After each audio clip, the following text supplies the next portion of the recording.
Baik saja, tetap semangat. Dan kita akan bicara dengan bagaimana penampilan pemain-pemain tim nasional Indonesia.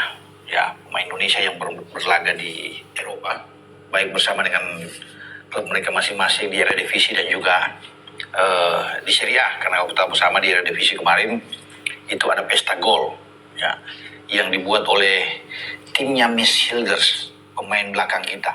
Tidak tanggung-tanggung mengalahkan Heracles dengan 5-0. Dan Hilgers mencetak salah satu gol. Gol ketiga dari FC Twente ini dibuat oleh Hilgers dengan tandukan kepala dari sebuah set piece yang dilayangkan oleh Michel Flapp. Dan ini dalam gambar Michel Flapp menggendong, ya, Miss Hilgers yang melompat, ya, setelah dia bisa mendapatkan umpan yang terukur dan dia bisa mencetak gol. Ini gol pertama dari Miss Hilgers di Eredivisie, ya. Walaupun secara keseluruhan pada musim ini dia sudah bisa membuat 2 gol, ya, di semua kompetisi, karena gol itu diciptakan mungkin di kualifikasi Liga Champions sebelum mereka tersisi dari Salzburg dan sekarang tampil di Liga Eropa. Tapi kalau di Eredivisie inilah gol pembuka dia pada musim ini. Luar biasa, Miss Hilgers tampil baik, walaupun dia harus ditarik keluar 3 menit setelah dia mencetak gol karena pelatih mereka Josip Posting ini mungkin ingin dia lebih bugar. Tapi biasanya kan Mes ini menjadi pemain utama di FC Twente dan seakan tidak tergantikan. Namun ada kebahagiaan bagi Mes karena dia mencetak gol pertama dia pada musim ini. Dan posisi dari Twente itu ada di peringkat kelima Eredivisie, 1 poin di belakang Feyenoord dan Ajax. Karena Feyenoord kemarin mengalahkan Utrecht juga, klubnya oleh Romani itu dengan 2-0 ke tandang. Dan memang agak jauh dengan pimpinan klasemen PSV Eindhoven yang ada di atas 18 poin, ya, dengan Eindhoven. Kemudian ada Utrecht di bawah. Persaingan untuk masuk ke Liga Champions bagi Twente, bagi Messi dan kawan-kawan masih terbuka karena posisinya sangat ketat. Nah, kemudian salah satu pemain belakang kita, pemain Indonesia yang bermain di Serie A, Jai Itzas. Yang Bang Jai ini sukses di kandang melawan di Monza, bermain imbang 2-2. Sayang memang tidak bisa mendapatkan kemenangan karena peluang itu ada bagi Venezia. Ya, Jai bermain tetap bersama, tidak tergantikan. Pelatih Eusebio Di Francesco selalu memainkan dia dalam setiap pertandingan. Ini pemain bagus, bahkan ratingnya sangat tinggi. Ya, hanya kalah sedikit dengan rekannya Svoboda, karena Svoboda ini ikut mencetak gol. Gol kedua dari Venezia dibuat oleh Svoboda. Selalu bagi Venezia mereka unggul. Ya, setelah Ellerson bisa membuat gol pertama, dikejar oleh Kriakopoulos dari Monza. Kemudian Svoboda bisa mencetak gol lagi di babak pertama. Ya, 5 menit kemudian dikejar lagi oleh Monza lewat Duric. Dan semua gol ini 4-4-nya terjadi di babak pertama. Nah, ini luar biasa nih, pertandingan dengan tensi yang sangat tinggi. Jual beli serangan sepanjang pertandingan berlangsung di antara Monza dan juga Venezia. Venezia masih terpaku memang di urutan ke-19 di zona degradasi karena sejauh ini mereka juga baru 1 kali menang dan ada 2 imbang nilai 5. Kemudian ada di juru kuncinya peringkat 20 itu Lecce, karena Lecce kemarin itu kalah dari Napoli. Napoli pimpinan klasemen sementara setelah mengalahkan Lecce dengan 1-0. Mereka unggul 4 poin di atas Inter Milan. Karena Inter Milan, ya, itu gagal untuk bisa memanfaatkan pertandingan kandang mereka saat menjamu Juventus. Pertandingan yang seru antara Inter dan Juve berakhir dengan 8 gol, 4-4. Selalu pertandingan yang menarik yang ditampilkan oleh 2 klub papan atas ini. Tapi mereka sekarang berselisih 1 poin di antara Inter dan Juve. Inter posisi kedua dan Juve di posisi ketiga, sementara Napoli masih memimpin setelah menang melawan yang saya bilang tadi, melawan Lecce. Nah, menarik pada pertandingan tengah pekan ini, ya, pada hari Rabu atau Kamis dini hari, Napoli harus kembali berhadapan dengan tim kuat, ya, Milan. Ya, kita akan tunggu apakah Milan ini akan bangkit setelah mereka juga tersiok-siok saat ini. Dan ini kesempatan, tapi Napoli yang sedang bagus ini seperti sulit. Nah, kita kembali ke Jai bersama dengan Venezia. Semoga ya pertandingan selanjutnya bagi Jai dengan klubnya ini bisa mendapatkan hasil yang bagus setelah mereka bisa mendapatkan 1 poin di kandang Monza. Venezia akan berhadapan dengan Udinese di tengah pekan ini.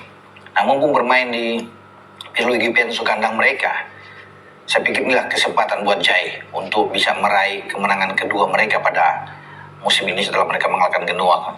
Saya pikir kemenangan pertama mereka. sehingga akan mendongkrak posisi bagi Venezia, bagi Jai dan kawan-kawan itu untuk menjauh dari zona degradasi. Ya, kita doa bersama ya, semoga Jai dan kawan-kawan ini bisa sukses dalam pertandingan melawan Udinese. Kemudian kayak kembali ke revisi, Tom Hai pada hari Sabtu tersenyum walaupun dia bisa mendapat kartu kuning dan ditarik keluar di babak kedua. Kenapa dia tersenyum? Karena ini kemenangan pertama yang diraih oleh klubnya, Almere. Walaupun Almere itu masih di posisi 17 di Eredivisie. Dan mereka bisa menang melawan klubnya Calvin Verdong. Ya, Calvin Verdong sendiri masuk di babak kedua. Ya, tapi Tom Hai sebagai pemain utama, ya, sebagai distributor bola di tengah ya, untuk mengatur ritme permainan dari Almere, dan sukses mereka walaupun itu ada gol bunuh diri, tapi yang penting judulnya mereka bisa menang, dapat 3 poin di kandang. Oke lah buat mereka harus bisa menyambut kemenangan pertama ini dengan sukacita sambil berpikir untuk pertandingan selanjutnya. Ya, sayang memang Verdong tidak mampu untuk bisa memanfaatkan kesempatan ketika mereka bertandang ke Almere dan mereka harus pulang dengan tertunduk karena menderita kekalahan. Nah, saya bergeser ke IPL ya.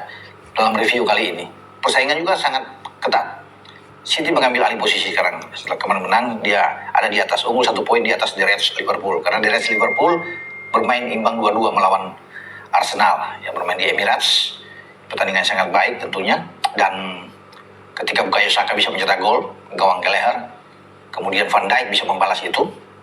Sampai ada gol kedua dan akhirnya Salah. Setelah Arsenal bisa unggul 2-1, kemudian Salah bisa menyelamatkan muka bagi Liverpool setelah kerjasama dengan Darwin Núñez.